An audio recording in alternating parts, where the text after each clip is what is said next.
Olivia, tuluyan ng nilaglag ang mga gerero. Fatima, desididong tumulong kay Tanggol para pabagsakin ang makapangyarihang pamilya. At si Santino, itutuloy na ba ang madilim na plano? Sa video na to, pag-uusapan natin ang mga posibleng susunod na mangyayari sa Batang Quiapo.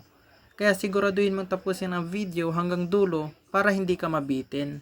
Kung bago ka pa lang sa aking channel, huwag kalimutang mag-like, mag-subscribe, at i-click na rin yung notification bell para lagi kang updated sa mga bago kong theory at analysis. Tara, simulan na natin. Nagkaroon ng meeting de avance sa pagitan ng dalawang naglalabang grupo sa politika, ang Team Montenegro at ang Team Guerrero, na parehong sabik makuha ang trono ng kapangyarihan. Habang mainit ang tensyon sa entablado, bigla na lang nagsalita si Olivia. Isiniwalat niya ang mga sikreto ng pamilya Guerrero. Una, ang pagkakabunyag na anak pala siya ni Don Julio at Pilar at hindi ni Gustavo. Isang revelasyon na siguradong yayanig sa buong pamilya. Posible ring binunyag niya na si Miguelito ay anak ni Gustavo kay Jackie. Pero hindi lang yan. Sinabi rin ni Olivia na ang pamilya Guerrero ay mamamatay tao. Bago kasi ang meeting, nag-usap sila ni Pilar, kung saan ibinunyag ni Pilar na may balak si Roberto na ipapatay si Tanggol. Isang plano na isa sa katuparan ni Lucio at Santino. Pagkatapos ni Olivia, sumunod naman si Fatima. Bagamat nag-aalangan pa si Tanggol para sa kaligtasan ni Fatima, buo na ang kanyang loob.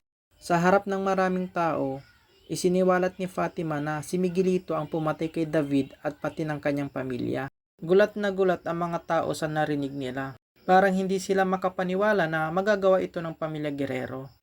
Habang nagaganap ang lahat ng ito, naroon din sina Lucio at Santino para gawin ang plano ni Roberto, ang pagpapasabog ng entablado. Ikinabit ni Santino ang bomba sa ilalim ng stage.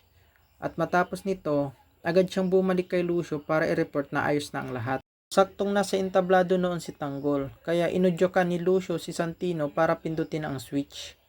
At ayun na nga, pinindot ni Santino, sumabog ang bomba, at maraming nadamay kabilang si Tanggol.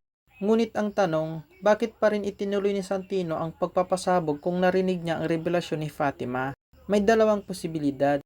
Una, pagtapos magsalita ni Fatima, doon lang siguro dumating sina Lucio at Santino, kaya hindi niya narinig ang revelasyon. Pangalawa, o kaya naman naroon na sila, pero pinaniwala ni Lucio si Santino na isa itong propaganda ng mga Montenegro para sirain ang mga Guerrero. Kaya sumunod na lang si Santino sa utos. Ikaw, ano sa tingin mo? Sino ang mamamaalam mula sa kampo ni Tanggol?